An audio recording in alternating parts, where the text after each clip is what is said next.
Video थी उसमें हमने ये डिस्कस किया था कि जो ट्यूबुलर रीअब्जॉर्प्शन होती है उसमें किस तरह से सेकेंडरी एक्टिव ट्रांसपोर्ट होती है। अब हम ये देखते हैं कि जो ट्यूबुलर सिक्रेशन होती है उसमें हमारी सेकेंडरी एक्टिव ट्रांसपोर्ट किस तरह से होती है। देखिए सिक्रेशन क्या है कि जो हमारा रीनल ट्यूबुलर सेल होता है उसे जो चीज़ नहीं चाहिए होती वो क्या करता है, वो ट्यूबुलर ल्यूमेन में सीक्रेट करता है, तो इसको हम कहते हैं ट्यूबुलर सिक्रेशन। तो secondary active transport tubular secretion में भी होती है, लेकिन वो किस तरह ये काउंटर ट्रांसपोर्ट की तरह होती है। देखें ये क्या है, लेट्स सपोज कि ये हमारा रीनल ट्यूबुलर सेल है, ठीक है, और बाहर इसके क्या होगी, बाहर होगी ल्यूमेन। ये क्या है, ये है ल्यूमेन। अब इसने क्या करना है, इसने हाइड्रोजन आयंस को बाहर सीक्रेट करने इनटू द ल्यूमेन, तो वो क्या करेगा, सेकेंडरी एक्टिव ट्रांसपोर्ट करेगा through the sodium ions. Sodium ions जो है वो अंदर लेगा, उसकी जगह पे हाइड्रोजन आयंस को बाहर सीक्रेट करेगा। तो ये जो हमारी ट्रांसपोर्ट है ये कौन सी ट्रांसपोर्ट है, सेकेंडरी एक्टिव ट्रांसपोर्ट है। और कौन सी टाइप की है, काउंटर ट्रांसपोर्ट की, क्योंकि दो जो आयंस है सोडियम एंड हाइड्रोजन वो अपोजिट डायरेक्शन में मूव कर रहे हैं। फिर जो ट्रांसपोर्ट का दूसरा तरीका होता है that is the pinocytosis. Pinocytosis किसे कहते हैं, देखिए ये भी एक एक्टिव ट्रांसपोर्ट का एग्जांपल है। इसके थ्रू भी हमारे मॉलिक्यूल्स होते हैं वो ट्रांसपोर्ट होते हैं, स्पेशली जो लार्ज मॉलिक्यूल्स होते हैं, जिस तरह से जो प्रोटीन्स होती हैं वो पाइनोसाइटोसिस के थ्रू ट्रांसपोर्ट होते हैं। होता क्या है कि जो प्रोटीन होती है, लेट्स सपोज जिस प्रोटीन को अंदर जाना होता है वो प्रोटीन आके सेल मेम्ब्रेन के साथ बाइंड हो जाती है। फिर क्या होता है कि जो सेल होता है उसकी जो सेल मेम्ब्रेन है उसको कम्प्लीटली सराउंड करती है। सराउंड करने के बाद वो एक वेसिकल बन जाती है, वो वेसिकल अंदर चली जाती है। फिर क्या होता है कि अंदर जो होती है उस वेसिकल के साथ लाइसोसोम वगैरह फ्यूज़ होके उसको डाइजेस्ट करते हैं, फिर वो प्रोटीन जो होती है वो अमाइनो एसिड्स में ब्रेक हो जाती है, ठीक है।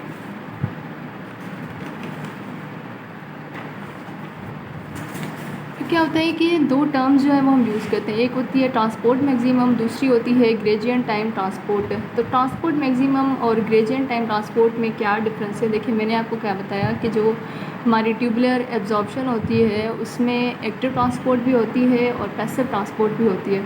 तो जो सब्सटेंस जो होते हैं एक्टिवली ट्रांसपोर्ट होते हैं उनके लिए टर्म यूज़ होता है ट्रांसपोर्ट मैक्सिमम, और जो सब्सटेंसेस पैसिवली ट्रांसपोर्ट होते हैं उनके लिए टर्म यूज़ होता है ग्रेडिएंट टाइम ट्रांसपोर्ट।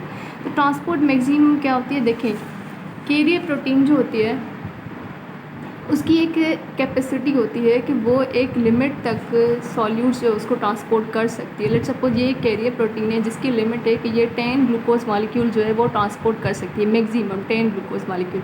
देखिए बाहर हमारे ये जो ल्यूमेन है उसमें 2 ग्लूकोज मॉलिक्यूल प्रेजेंट है, तो ये जो है इसको ट्रांसपोर्ट करेगी। हम क्या करते हैं, ग्लूकोज मॉलिक्यूल को इंक्रीज़ करते जाएँ। जब हम इंक्रीज़ करेंगे तो प्रोटीन जो होगी वो भी अपनी ट्रांसपोर्ट को इंक्रीज़ करेगी, लेकिन जब आप 10 ग्लूकोज मॉलिक्यूल से ज़्यादा अगर ग्लूकोज को इंक्रीज़ करेंगे फिर इसकी जो ट्रांसपोर्ट होगी वो इंक्रीज़ नहीं होगी, क्योंकि कैरियर प्रोटीन की ये मैक्सिमम कैपेसिटी है। तो ट्रांसपोर्ट मैक्सिमम क्या है कि ये जो मैक्सिमम लिमिट होती है, ये रेट होता है जहाँ पे हमारे सॉल्यूट ट्रांसपोर्ट हो रही होती है। इसका रीज़न क्या है, क्योंकि जो कैरियर प्रोटीन्स होती हैं ना उनको सब्सटेंस को ट्रांसपोर्ट करने में टाइम लगता है। एक तरफ से हमारा सब्सटेंस जो होता है वो बाइंड होता है, फिर कैरियर प्रोटीन को उसको दूसरी साइड पे ट्रांसफ़र करना होता है। तो उस वजह से due to saturation of carrier protein ये हमारा ट्रांसपोर्ट मैक्सिमम का कॉन्सेप्ट होता है। ग्लूकोज जो होता है उसका ट्रांसपोर्ट मैक्सिमम वैल्यू कितना होता है, 375 मिलीग्राम पर मिनट। कितना होता है, 375 मिलीग्राम पर मिनट। नॉर्मली हमारे प्लाज्मा में ग्लूकोज की कंसंट्रेशन होती है 100 मिलीग्राम पर 100 मिलीलीटर, ठीक है। तो इस वजह से हमारा जो यूरिन होता है वो ग्लूकोज में अपीयर नहीं होता, क्योंकि फ़िल्टर लोड होता है कितना होता है 125 मिलीग्राम पर मिनट। लेकिन जैसे ही हमारे ग्लूकोज की कंसंट्रेशन जो होती है प्लाज्मा में 200 हो जाती है, तो जो फ़िल्टर लोड होता है वो भी इंक्रीज़ होगा। जाहिर सी बात है जब ज़्यादा ग्लूकोज वाली प्लाज्मा हमारे ग्लोमेरुलस में आएगी तो ज़्यादा ग्लूकोज फ़िल्टर होगा, तो फ़िल्टर लोड कितना होगा 250 मिलीग्राम पर मिनट। तो यहाँ पे क्या होता है कि हमारे यूरिन में ग्लूकोज की अपीयरेंस होती है। अब हम सोचेंगे कि यहाँ पे तो हमने पढ़ा कि ग्लूकोज जो है उसकी ट्रांसपोर्ट मैक्सिमम 375 है, फिर यहाँ पे 250 पे क्यों ग्लूकोज जो है यूरिन में लॉस हो रहा है। देखें ये जो हमने ट्रांसपोर्ट मैक्सिमम वैल्यू बताया ना, ये मैक्सिमम वैल्यू है। हमारे किडनी के अंदर जो नेफ्रॉन्स होते हैं, सब जो नेफ्रॉन्स होते हैं उनकी ट्रांसपोर्ट मैक्सिमम इतनी नहीं होती। जिन नेफ्रॉन्स की ट्रांसपोर्ट मैक्सिमम 375 होगी वो क्या करेंगे, ग्लूकोज को एब्जॉर्ब करेंगे, लेकिन जिन नेफ्रॉन्स की ट्रांसपोर्ट मैक्सिमम इनसे कम होगी वो क्या करेंगे, ग्लूकोज को एक्सक्रीट करना स्टार्ट कर देंगे, ठीक है। तो इस वजह से जब हमारे प्लाज्मा में ग्लूकोज कंसंट्रेशन 200 हो जाता है तो फिर यूरिन में ग्लूकोज जो है वो लॉस होना स्टार्ट होता है। फिर दूसरा जो टर्म है that is a gradient time transport. ये हम उन सब्सटेंसेस के लिए यूज़ करते हैं जो होते हैं, ठीक है, जो एक्टिवली ट्रांसपोर्ट होते हैं उनके लिए हम यूज़ करते हैं ट्रांसपोर्ट मैक्सिमम, और जो पैसिवली ट्रांसपोर्ट होते हैं उनके लिए टर्म होता है ग्रेडियंट टाइम ट्रांसपोर्ट। लेकिन जो ग्रेडियंट टाइम ट्रांसपोर्ट है, देखिए पैसिव ट्रांसपोर्ट में हमारी कैरियर प्रोटीन नहीं होती, वहाँ पे सिंपली एक मेम्ब्रेन होती है जिसके थ्रू जो सब्सटेंसेस होते हैं वो ट्रांसफ़र हो रहे हैं। तो तीन चीज़ें होती हैं जहाँ पे ग्रेडियंट टाइम ट्रांसपोर्ट जो डिपेंड करती है। Number first one is electrochemical gradient की जो मेम्ब्रेन है उसके दोनों साइड पे कंसंट्रेशन डिफरेंस कितना है, एक ये चीज़ है। दूसरी बात कि मेम्ब्रेन जो है वो कितनी परमेबल है। देखें भले ही आपकी मेम्ब्रेन के दोनों साइड पे कंसंट्रेशन डिफरेंस है, लेकिन अगर वो मेम्ब्रेन ही परमेबल नहीं है तो हमारा कोई फ़ायदा नहीं है, ट्रांसपोर्ट नहीं होगी। दूसरी बात कि जो हमारी मेम्ब्रेन है उसकी दूसरी साइड पे जो फ्लूइड है वो कितने टाइम के लिए वहाँ पे एग्जिस्ट करिए। देखें यूजुअली हम जो डिफ्यूज़न होता है उसका एग्जांपल कैसे लेते हैं, एक बीकर है, उस बीकर के बीच में हमने एक मेम्ब्रेन रखी हुई है which is a permeable membrane.